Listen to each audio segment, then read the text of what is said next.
तूफान आया, चीर जो थे वो अदला बदली हो गए। अग्नि चीर सैका पर, शीतला चीर प्रहलाद पर।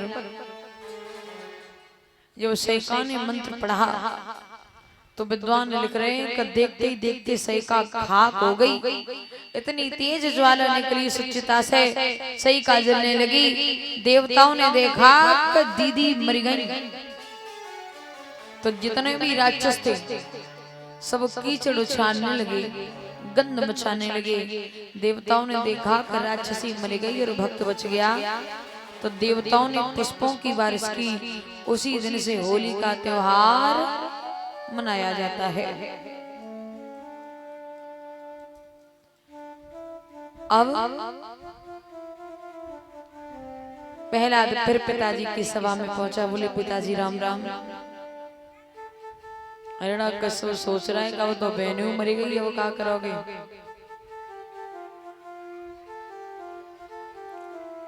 माताएं बहुत बातें करती हो तुम लोग। 3-4 घंटा के लिए आती भाव में बातें। थोड़ी शांति रखा करो। अच्छा नहीं लगता मुझे भी बार बार कहना, आप शांति रखो थोड़ी सी।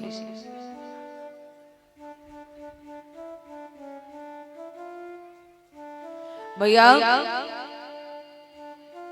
हिरण्यकश्यप ने खम्मा बहुत गर्म करवाया और पूछ रहा है कहो प्रहलाद भगवान कहाँ हैं। प्रहलाद कहने लगा जे पूछो भगवान कहाँ आए। क्यों? क्योंकि हर व्यापक सर्वत्र समाना और प्रेम से प्रकट होए में कड़कड़ में भगवान है। जवाब दिया खम्मा में है। बोले हाँ। कहने लगे यदि भगवान खम्मा में तो एक काम करो, खम्मा से बैठ जाओ। छोटा सा बालक डर गया।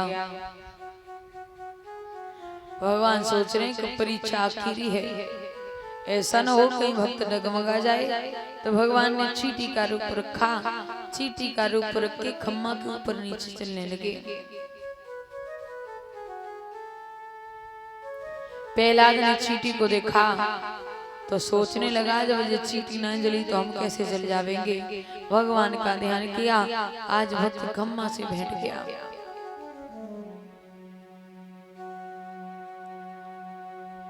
और जब खम्मा से बैठा, हिरण्यकश्यप ने हाथ में तलवार ली और कहने लगा लग रहा है कब मेरे हाथों से ही मौत लिखी है।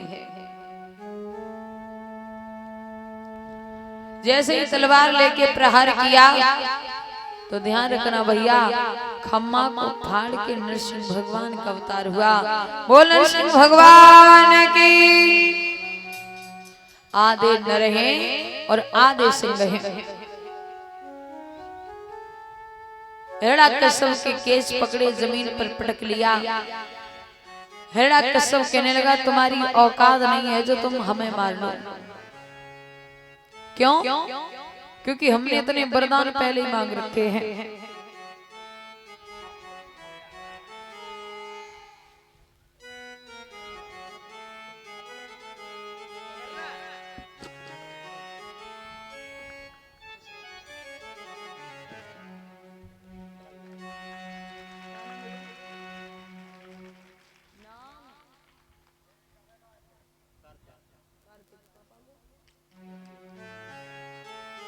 और ये यदुवीर का पुत्र कार्तिक यादव छोटा सा बेटा मुझे स्टाफ को और कलश वाली कन्याओं को परीक्षा जी एक व्यक्ति को सम्मान करेगा। जोरदार तालियां। भगवान से कामना है कि बेटा की लंबी आयु हो, घर में सुख शांति बनी रही, भगवान से आशा आकांक्षा है। बोल कन्हैया लाल की। दादा आज हिरण्यकश्यप कहने लगा तुम नहीं मार सकते। क्यों? क्योंकि मैंने वरदान मांगे हैं। क्या?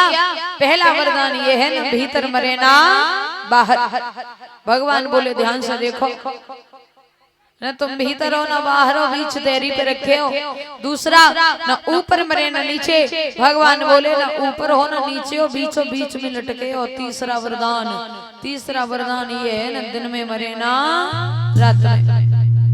भगवान बोले न दिन है न रात है, संध्या होने को चली है, दोनों समय मिल रही है। चौथा वरदान ये है, न नर से मरे न नारी से। भगवान बोले न नर हूं न नारी हूं। पांचवा वरदान, न हथियार से मरे न तलवार से। भगवान बोले चिंता न करो, मेरे हाथ में जो लंबे लंबे नाखून है ना, इनसे तुम्हारा पेट फाड़ेंगे। हिरण्यकश्यप बोला एक वरदान तो ऐसा मांगा तुमका तुम्हारे परदादा चले आना, उनकी वो औकात ना है। कहा लास्ट वरदान ये है, न 1 महीने में मरे ना 1 साल में।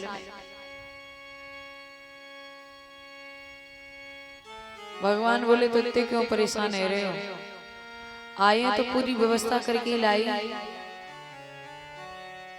तुम कह रहे हो ना 1 साल में मरे ना 12 महीने में, तो आपने देखा होगा कभी कभी 13 महीना हो जाते हैं। जो लौंद का महीना है ना, भगवान ने इनके लिए बनाओ।